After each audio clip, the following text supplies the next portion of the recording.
इलाके की आई हुई सरदारी माताओं, बहनों, नौजवानों और दोस्तों, आज सबसे पहले तो मैं आप लोगों का शुक्रिया अदा करने के लिए आया हूं कि तीसरी बार भारतीय जनता पार्टी की सरकार बनाने के अंदर आपका सबसे बड़ा हाथ है। कोसली हलके का सबसे बड़ा हाथ है। आपकी ही हवा बाकी दक्षिणी हरियाणा के अंदर गई और उसी की बदौलत न केवल दक्षिणी हरियाणा के अंदर पर हरियाणा के अनेक कोनों के अंदर लोगों ने मन बनाया कि भारतीय जनता पार्टी को तीसरी बार जिताना है।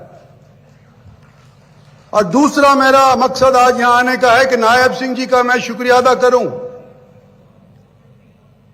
मुख्यमंत्री बनने के उपरांत दूसरी बार सबसे पहला हलका जो उन्होंने चुना है वो आपका कोसली हलका चुना है। और ये हलका जिसके अंदर 5, 6, 7 बरस से मुख्यमंत्री के पैर नहीं रखे गए थे,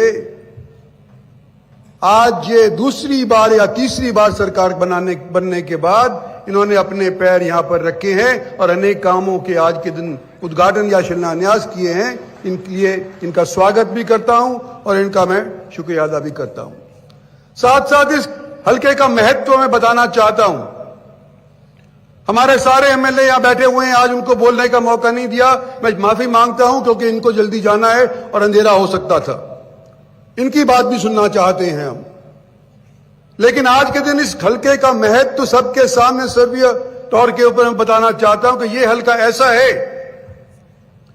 हरियाणा के कोसली नाम के ऊपर आज से चंडीगढ़ से लेकर के पंचकूला से लेकर के और नांगल चौधरी तक सब जानते हैं कि सबसे अधिक सैनिक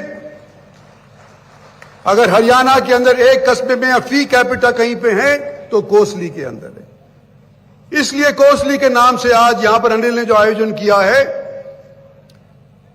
इस कोसली के अंदर तो अनिल का भी शुक्रिया अदा करता हूं। और क्योंकि पहली बार अनिल एमएलए बना है तो उसने सारे आप लोगों के काम एक टाइम के ऊपर ही सीएम साहब के सामने रख दिए।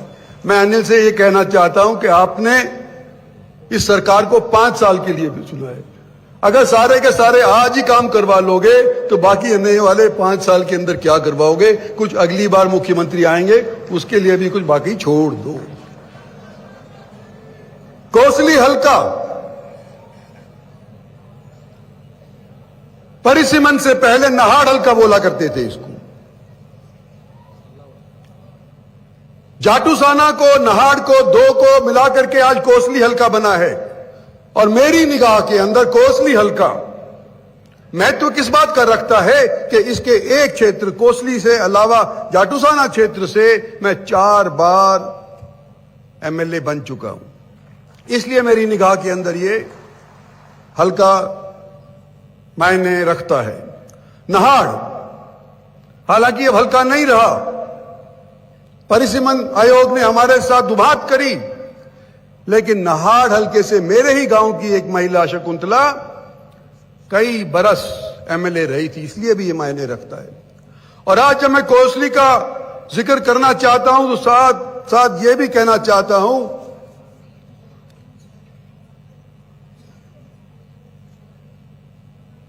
कि आने वाले समय के अंदर हम ये उम्मीद लगाए बैठे हैं कि जो पिछले दिनों के अंदर हमारे साथ नहीं हुआ, जो इमदाद हमारे को नहीं मिली, सो इमदाद मुख्यमंत्री जी इस बार आपके माध्यम से इन 5 वर्षों के अंदर पूरी करी जाएगी। आप याद करो, कोई भी यहां पर बैठा हुआ है, कोई स्टेज के ऊपर बैठा हुआ है, पत्रकारगण यहां पर बैठे हुए हैं, सभी को मालूम है कि विधानसभा का चुनाव होने से पहले जगह जगह यह हवा थी कि इस बार कांग्रेस पार्टी की सरकार हरियाणा के अंदर विराजमान होगी। मुख्यमंत्री हमारे पड़ोसी जिले रोहतक का होगा।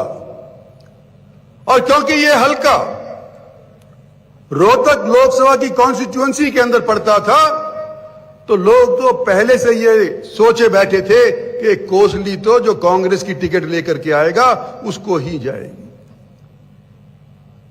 यहां के लोगों ने पिछले 4 बार लगातार भारतीय जनता पार्टी को अपनाया है। सन 14 से लेकर अब तक, और उससे पहले भी जब मैं भी हुआ करता था, तो भारतीय जनता पार्टी को अपनाया है। और जब हवा विपरीत चल रही थी, कांग्रेस की हवा चलने लग रही थी, उस टाइम के ऊपर इस हलके ने फिर भी संभावित मुख्यमंत्री रोहतक वाले को नहीं चुना, बल्कि आपके यहां के खुद के अजीज अनिल यादव को चुना और भारतीय जनता पार्टी का परचम इस हलके के अंदर लहराया।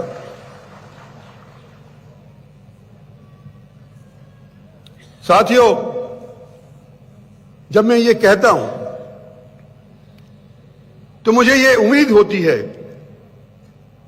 कि जब ये नए सीएम साहब आए और पहली बार आए हैं तो इनको इस हलके को दत्तक हलके के तौर के ऊपर अपना लेना चाहिए। दत्तक पुत्र होते हैं, दत्तक हलके भी हो सकते हैं। आपका बल, ध्यान, आप जीटी रोड से आए हैं, यमुना के किनारे हल्का पड़ता था पहले, आपका वहां से आए हैं। ये सूखा हल्का रहा है राजनीतिक तौर के ऊपर। हालांकि इसने अनेक सरकारें बनाई हैं, लेकिन इस हलके के अंदर जितना तवज्जो और ध्यान सरकार की तरफ से मिलना चाहिए था, वो शायद नहीं मिल पाया है। मैं आखिर के अंदर एक ही चीज कहना चाहता हूं कि जब मैं यहां पर पहले आया था, इलेक्शनों से पहले, अनिल ने अनेक चीजें कह दी, जो समस्याएं हैं तकरीबन सब कह दी, लेकिन जिस बात की उलझन आज के दिन इस कोसली के और भांकली के बीच में है, इसका जिक्र उसने नहीं किया। सब जगह आने वाले समय के अंदर आप जिला बनाएंगे, नई नई तहसील बनाएंगे, नई नई म्यूनिसिपैलिटीज बनाएंगे, लेकिन यहां पर हमने कोसली और भांकली के विवाद की वजह से ना मैंने ना अनिल ने इसका जिक्र नहीं किया। लेकिन मेरा मन नहीं माना, मैंने कहा करो, भांकली का, कोसली का जिक्र करो। 2 बड़े गांव हैं इस क्षेत्र के, और मैंने आने से पहले, इलेक्शन होने से पहले एक सुझाव दिया था, और मैंने कहा था कि भांकली वालों 5 आदमी आप दो, और मैंने ये कहा था कि कोसली वाले 5 आदमी आप दो, और मैंने यूं भी कहा था कि जो हमारे बाकी हल्का पड़ता है हमारा कोसली का, 5 आदमी उससे भी ले लेंगे, और सब मिलजुल करके बात करेंगे कि कोसली भांकली का किस तरह से ये विवाद मुकाया जाए। उस टाइम तो लोग मान गए थे, लेकिन आज के दिन हम सत्तासीन हैं, हम आज के दिन दोबारा उसी बात को कह रहे हैं, क्योंकि जो पहले किया था वो सिर्फ इलेक्शन के दौरान एक खामखा का भाषण नहीं था। आज भी कहना चाह रहा हूं कि इस विवाद को अगर मुका देंगे तो ये हल्का सबसे बढ़िया हल्का हरियाणा के अंदर बल करके निकल सकता है। मैं एक चीज अपने मुखालिफों को भी कहना चाहता हूं कि जो लोग यूं सोचे थे कि कांग्रेस पार्टी आ रही है, कांग्रेस पार्टी आ रही है, कांग्रेस पार्टी का मुख्यमंत्री बनने जा रहा है, 10 साल और कांग्रेस का कोई हरियाणा के अंदर सरकार बनाने वाला आपको दिखाई नहीं होगा। अगले 10 साल तक भारतीय जनता पार्टी की सरकार इस प्रदेश के अंदर बनेगी, और मोदी जी का क्या नारा है? सबका साथ, सबका विकास, चाहे वो मुसलमान हो, चाहे हिंदू हो, सिख हो या ईसाई हो। जब मोदी कहते हैं कि भाई सबका साथ, सबका विकास, तो उनकी कैबिनेट के अंदर मंत्री होने के नाते मैं भी कहता हूं कि मुखालिफो, तुमने खूब जोर लगा लिया, इलेक्शन में जवान लगाने का तुम्हारा हक भी था, लेकिन 17,000 से कांग्रेस का कैंडिडेट यहां से हार गया।